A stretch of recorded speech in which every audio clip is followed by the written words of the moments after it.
gone to black in a minute. No PowerPoint slide. And I said what I'd like to do is give you the opportunity to benefit from what we know about kinesthetic learning, which, using your body can sometimes help shift information from short-term to long-term memory. And so to facilitate that, I handed out about 30 or so of these little pink books that you can write in. And then there was a reminder to bring them today. And as I look around, I don't see any of them. And as a longtime professor, it sure doesn't surprise me. So I went to Staples and tried to pick up an extra 10 or so, and they didn't have them. So I had to go to Target, and then in the process, I wasn't able to get as many as I wanted.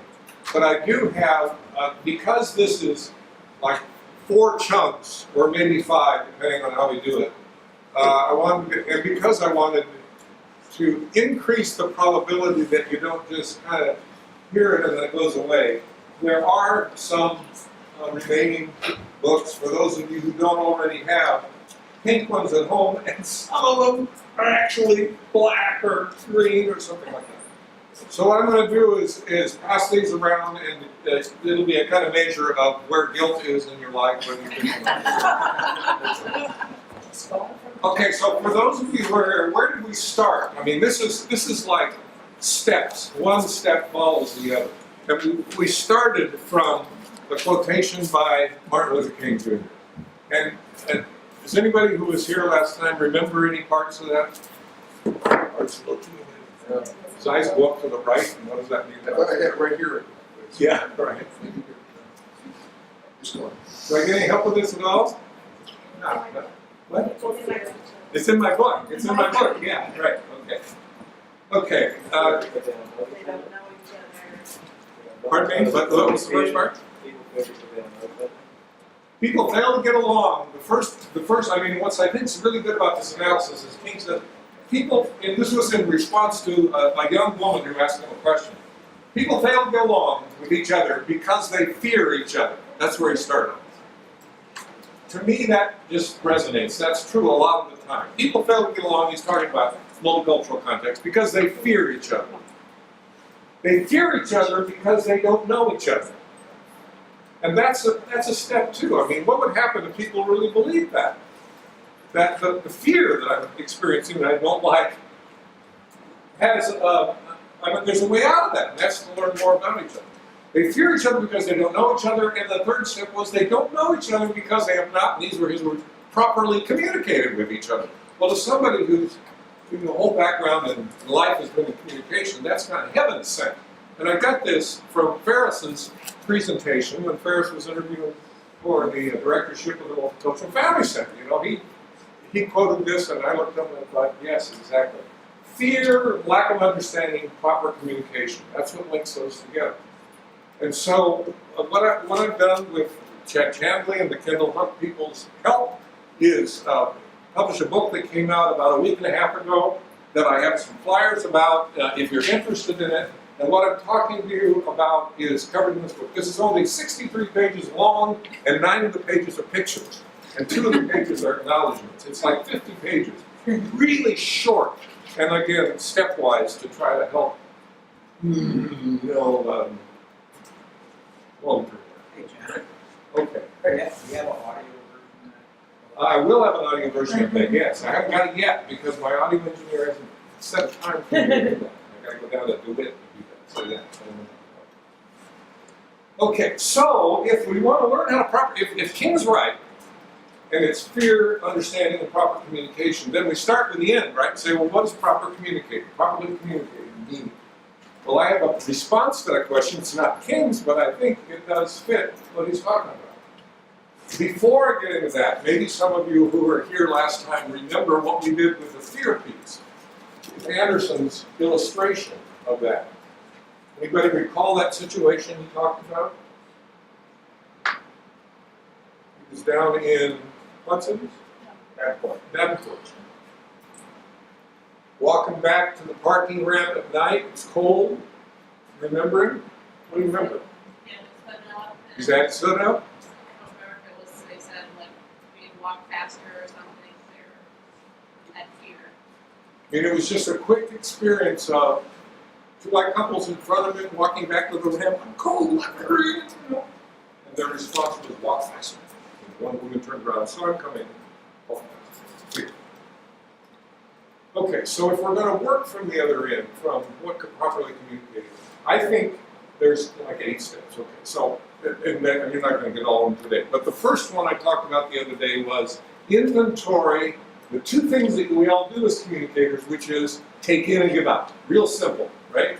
Inventory, become aware of what we take in and what we give out. Those are the 2 things we do as communicators, and we're doing them all the time. Taking in, giving out, taking in, giving out. What does taking in mean?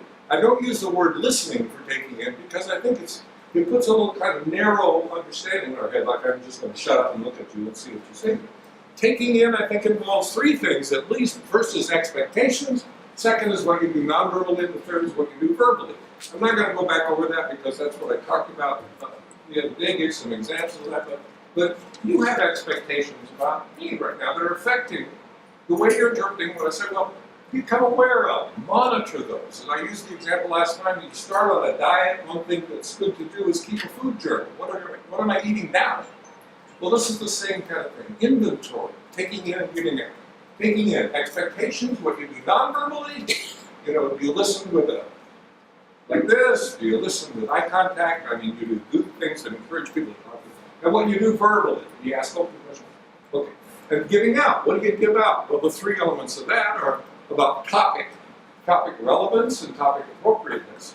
Topic relevance, interestingly enough, people who study conversations found out it's really important whether the topic you are speaking about is connected for your listener, connected to something, either in your environment or what the listener said. The topic relevance, the topic appropriateness. And then what you do non-verbally and what you do verbally. Are you always speaking as loudly as I am right now, even when you're sitting next to somebody? That would be a non-verbal. Oh. Okay, so those are the 2 resources that we have, sets of moves that we make as communicators, taking in and giving out. Those are going to come up through these 8 steps. Okay, that's where I stopped last time. Let's start with Martin Luther King, the link between fear and understanding and communication. Let's just begin the communication piece by recognizing this fundamental, basic, no-brainer. We're doing these 2 things. Next question then is, what are you taking in and giving out? And for this, I think it's really helpful, and I hope you do too, to look at, from a very high level, a little bit of interpersonal neurobiology, contemporary brain studies, okay? We've known since the 1950s that the human brain permits us to take in information in 2 different ways. It's been called left brain and right brain, and it's been oversimplified by some people into left brain equals logic, right brain equals emotion. That is not accurate at all. And neurobiologists have done a lot of studying of the brain and have still found that there are a couple different ways we can take in information. And it's considerably more sophisticated and subtle than that oversimplification. And so I've got a simplification of the development, all right? So there's 4 distinctions in these 2 ways of taking in information. And the first one is analytic and holistic, and you know what those words mean, right? So we can analyze what we see, hear, taste, touch, smell, 5 senses. We can analyze it, or we can do it holistically.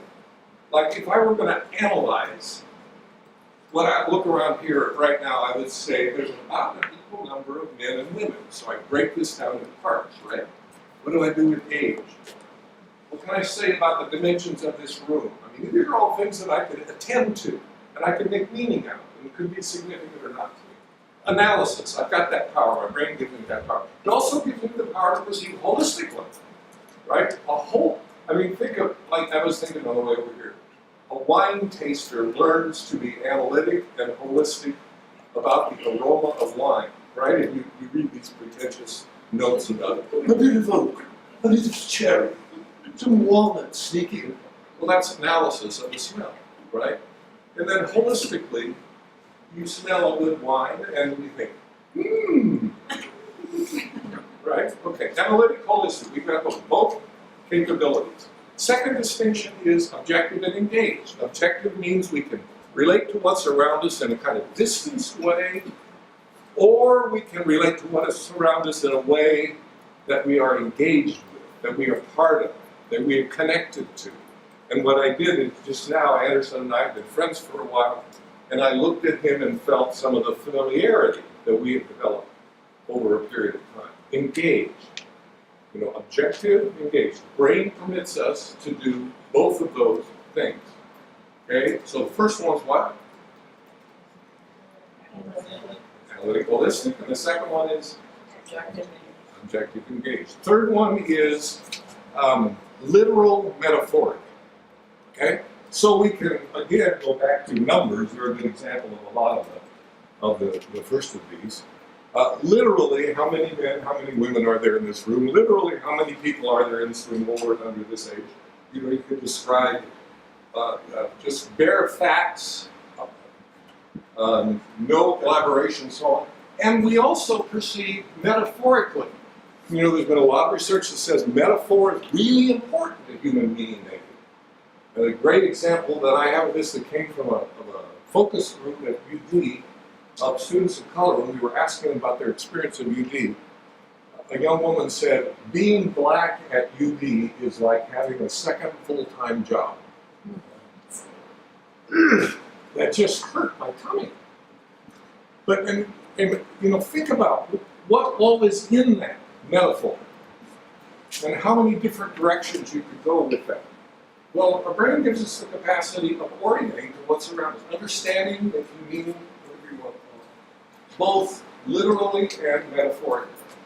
And the fourth distinction is between grouping things and recognizing uniqueness. We can do both of those things too.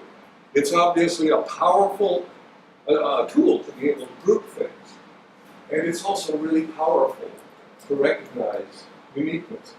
A lot of people would argue that that's one of the primary capacities that are tapped when we experience and appreciate art. So there's only one Mona Lisa, right? There's only one Michelangelo's David. There's only one Guernica. There's only one you fill in your favorite piece of art. Okay, well, this is a power we have. Of course, that applies facial recognition in our family, right? Or the people we know.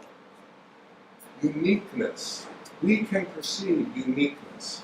We can also group people together. We can do both those things. Okay, so our wonderful human brain gives us the capacity to do both, both of those things. Remember we started out talking about what we take in, what we give out. That was the first step. Second step, understand what the brain does. Third step is not descriptive, it's prescriptive. And this is one where you may resist. All right? Because the third step is to commit to helping make your communication as person. Oh, sorry, I forgot. I gotta go back. These two ways of relating, what's around us that the brain permits us to do, are called by one neurobiologist named Ian McGilchrist the impersonal and the personal. He doesn't call them left and right. He calls them the impersonal and the personal. So the impersonal is analytic, objective, grouping, and what's the other one? Literal, right? Personal is holistic, metaphoric, engaged, unique. Okay, one's impersonal, the other's personal. That's descriptive, right? This is what our brain permits us to do, just the way it is. Now, the third step that I'm asking you to consider is to commit to helping to make your communicating as personal as possible. Okay, so that's a value judgment. Now, lots of physicians and teachers have been told, don't get too close to your students or your patients. As a teacher, don't get too close to your students, you gotta grade them. It'll be hard if you get close to them. Well, Ken Bain is a researcher who wrote a book based on observation of best teachers at 24 different institutions. The book is called What Do the Best College Teachers Do? And in the chapter called how do they treat their students?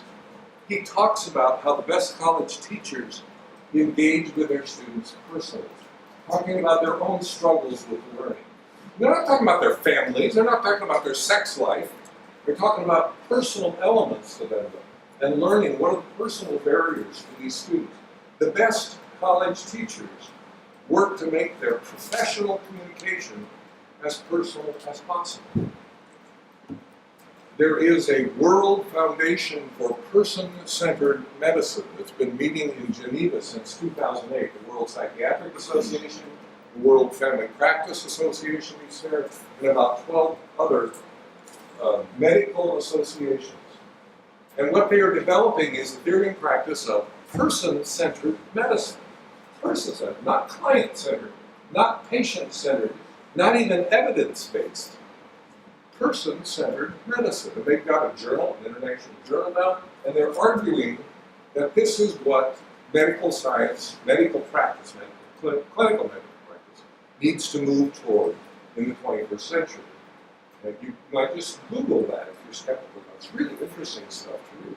Third example is in management, business. I mean, we know that Stephen Covey was the most influential business guru of the 20th century, 7 Habits of Effective People.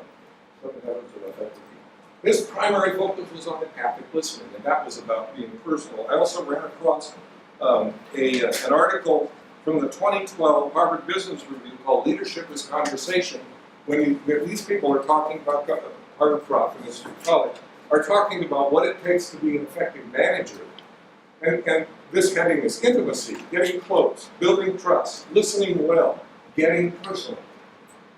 Okay, so we've been told it's best to stay objective in many different arenas. And there are counter-arguments to that, okay? Maybe one of the insights of the 21st century is as personal as possible to help us in many different arenas.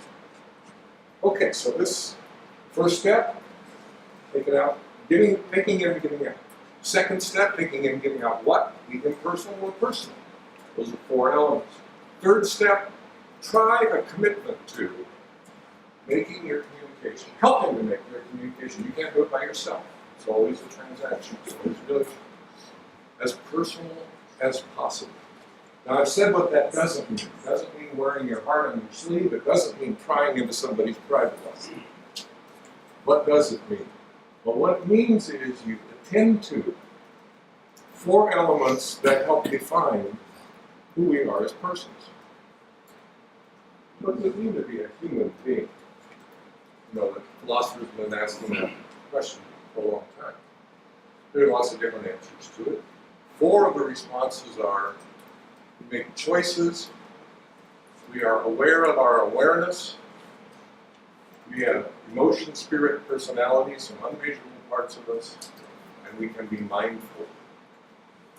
Okay, those are 4 pieces of what it means to be a person. Choices. I went with a soccer ball down here, and I was really good at controlling my body, and if I knew the laws of physics and I kicked the soccer ball, I could predict its trajectory, right?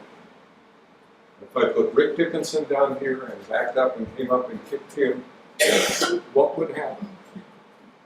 Everybody would cheer. Yeah.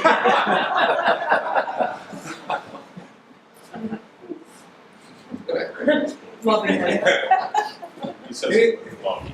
Yeah. Because choice intervenes between stimulus and response to be cause and effect. Okay. Our choices are limited potentially, and we have choices. All right, whether you believe they came with the Adam and Eve story or some psychological account of that choice. A second element of who we are as persons is that we have unmeasurable parts. Unmeasurable.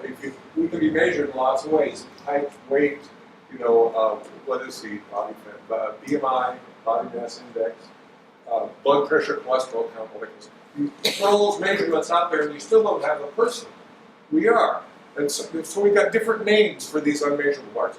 Emotion or affect is one name. You do get numbers that relate to emotions, and they're not the same as the experience of running into somebody you hate or somebody you love, for example. emotions. Some people have used the word spirit to talk about unmeasurable parts of persons, of humans. And some people use the word personality to talk about that. Of course, we have personality tests too, and yet, what is intuitive or introverted being beyond the numbers? Okay. So that's a second feature of us as persons, emotions, spirit. The third one is that we, human beings, so far as we know, are the only living beings who are not only aware, but can be aware of our awareness. Aware of our awareness, right? So we can reflect. We can have second thoughts. We build libraries so that we can reflect. That's something that makes us a person. And the final one that I want to talk about is we have the ability to be mindful. Mindfulness studies, is burgeoning in all kinds of places. And the ability to be mindful is being linked to all kinds of health benefits, wellness benefits. Studied no longer just by Buddhists, but by professors at Harvard and medical people. Okay, so we got these four. Okay, really quickly because I need to quit for today. When you can put on the table elements, relevant elements of what make you a person, and when you can encourage the other to put on the table between you relevant elements of what make them a person, then you move toward a connection that is as personal as possible. What does this mean? Taking in and giving out choices. Taking in and giving out mindfulness. Taking in and giving out reflection. Taking in and giving out emotion, spirit, personality. Okay, so at this level, it's almost mechanical. You got four things that you want to build into your contact. And when you build them into the contact you have with somebody else, it moves in the direction of what King called properly communicating, and can create conditions where you're going to do better than fail to get along with each other. Now, so far you haven't heard me say much about the cultural part of this, the multicultural part. I told you there were several steps. That's coming up. Okay, so I know I'll sit down, but first I got to ask. So what are the first two things that we do as communicators? Okay, take in, give out. Take in, give out. What are the two options? Personal and impersonal. And just think of the personal is what? You're going to take in the personal is what? Come on. Metaphors, one of them, yes. Got to be louder than what? Metaphor is one. Holistic. Holistic is another. Engaged is another. Yes! What? Unique. Objective. No, not objective. Unique. Unique, that's right, unique, and that's going to come up and be really important. Okay, so, and then the commitment that I encourage you to, invite you to make is to what? Help make your community as personal as possible. Anderson and I have been talking about that for several years. Right. And that involves getting on the table elements of what make you a person, and I won't push you on that. More later.